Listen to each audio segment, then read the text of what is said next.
কাছাৰ জিলাৰ সোণাৰীৰ কচু দৰমত চুৰিকাণ্ড সংঘটিত হয়।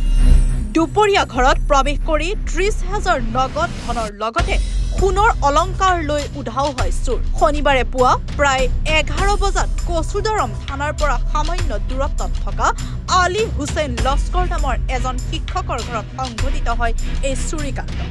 ইফালে চুৰিকাণ্ডৰ লগত জড়িত থকা একে গাঁৱৰে দিলবৰ হুছেইন লস্কৰ আৰু আনয়াৰ হুছেইন লস্কৰ নামৰ ২ অভিযুক্তক আৰক্ষীয়ে গ্ৰেপ্তাৰ কৰে। অৱশ্যে শনিবাৰে নিশা ২ অভিযুক্তক আৰক্ষীয়ে মুকলি কৰি দিছিল যদিও পিছত পুনৰ গ্ৰেপ্তাৰ কৰে ২ অভিযুক্তক। ১-১.৫ ঘণ্টার সময়ের ভিতরে জনয়েক সুর আমার ঘরে ঢুকিয়া একটা শোকেজের বাক্স আসলো, ওটা ভাঙ্গিয়া এখানের ভিতরে দেখিয়া অনুমানিক সোনার গহনা, বালা, তারপরে ঝুমকা, অনুমানিক ৭ লক্ষ টাকার সামান, সঙ্গে নগদ ৩০,০০০ টাকা আসলো, এগুলো সম্পূর্ণ লইয়া গেছে।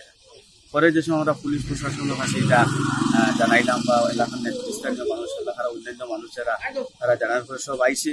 আওয়ার পরে সন্দেহ করা হয়েছে দিলবার হোসেন লস্কর হইয়া ছেলে ওসি স্যারে নিজে সন্দেহ করে তার দিকে দাওয়া করছেন।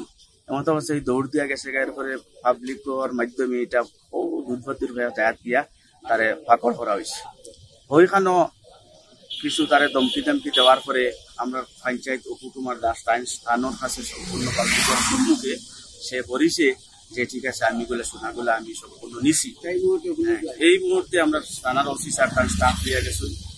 আর তারপরে যে সময় নিজের যেটা স্বীকার করছে করিয়ার পরে জিগারি হইল যে এই মালটা তুমি খানো তুইছ, যখন কইল যে আমি আনার হইয়া একটা ছেলে আরো ভালো তো ওসি স্যার এখান থেকে লইয়া আইয়া এরপরে আনার বাড়ি কিছু আনার দেওয়া আবার টানা লইয়া আনা হয়েছে।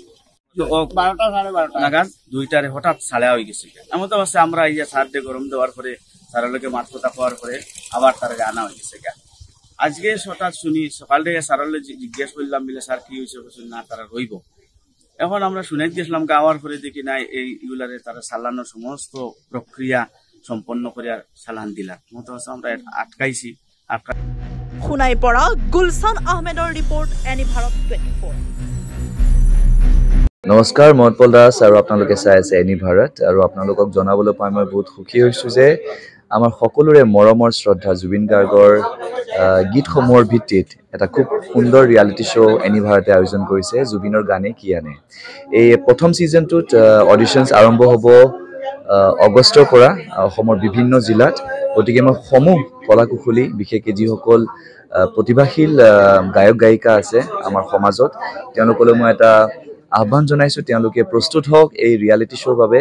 আৰু তাৰিখটো হৈছে 15 আগষ্ট 2024 চন, এনি ভাৰতৰ অডিশ্যন জুবিনৰ গানে কি আনে।